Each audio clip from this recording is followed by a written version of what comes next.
É sempre bom estarmos conscientes sobre o modo como lidamos com os bens, com a riqueza, com aquilo que nos nutre do ponto de vista material.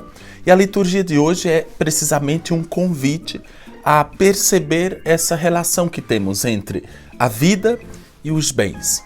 Na primeira leitura, por exemplo, de Amós, capítulo 8, há um grande chamamento de atenção para com aqueles soberbos, aqueles gananciosos que usurpam e adulteram os preços dos produtos para explorar os mais pobres.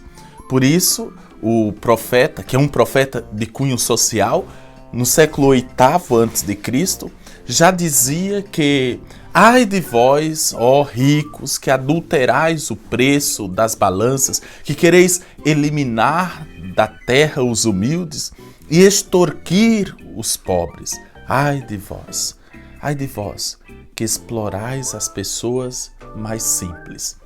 Eu penso que essa relação que nós cristãos devemos ter com a riqueza não pode conter a exploração, a injustiça, a maldade em relação ao uso do trabalho ou das forças produtivas do outro.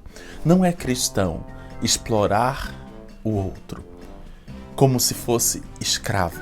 E notem que esses regimes se proliferam de maneira maquiada, os governantes legitimam isso, leis que flexibilizam demais o trabalho a ponto de o trabalhador virar um escravo no século XXI à moda light.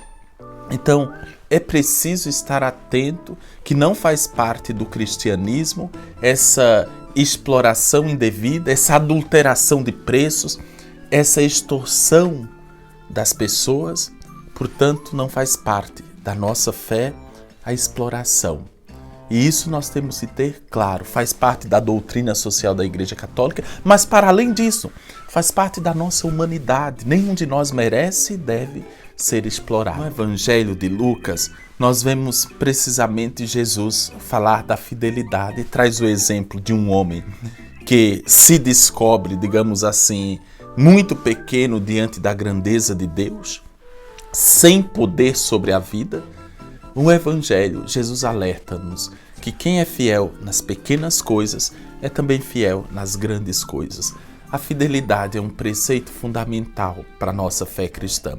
Fidelidade, em primeiro lugar, a Deus, que nos deu a vida, que nos deu força, que nos possibilita a existência.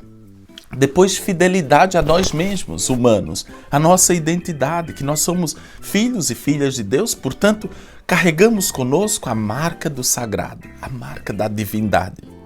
E por fim, fidelidade aos homens e mulheres, aos irmãos. Todos nós devemos ter esse senso de fraternidade uns com os outros, no sentido de protegermos-nos, cuidarmos-nos e também nos ampararmos nas horas necessárias. E por fim, a carta de Paulo a Timóteo alerta-nos sobre a importância de colocarmos a oração em primeiro lugar. Oração pelos governantes, pelas autoridades, pelos que precisam, por nós mesmos, porque a vida cristã é uma vida de oração. Assim como a vida cristã não permite a exploração do outro, ou a vida cristã exige a fidelidade a Deus, a si mesmo e ao próximo, na vida cristã é imprescindível a intimidade com Deus e colocar nas mãos de Deus todas as situações da existência. A isso dá-se o nome de oração. Eu gosto de uma frase de Wittgenstein, um filósofo austríaco que trabalhou muito o tema da linguagem. Ele diz que rezar é pensar no sentido da vida. E nesse sentido, todos nós podemos orar e colocar nas mãos de Deus o significado da nossa vida, o sentido da nossa existência. Não só a existência individual, particular, mas a existência comunitária, a existência planetária. Colocar o mundo nas mãos de Deus. Que essa liturgia ajude-nos a não explorar ninguém, ajude-nos a nos mantermos fiéis e a intimidade com Deus em nossa vida seja um preceito, uma prioridade fundamental.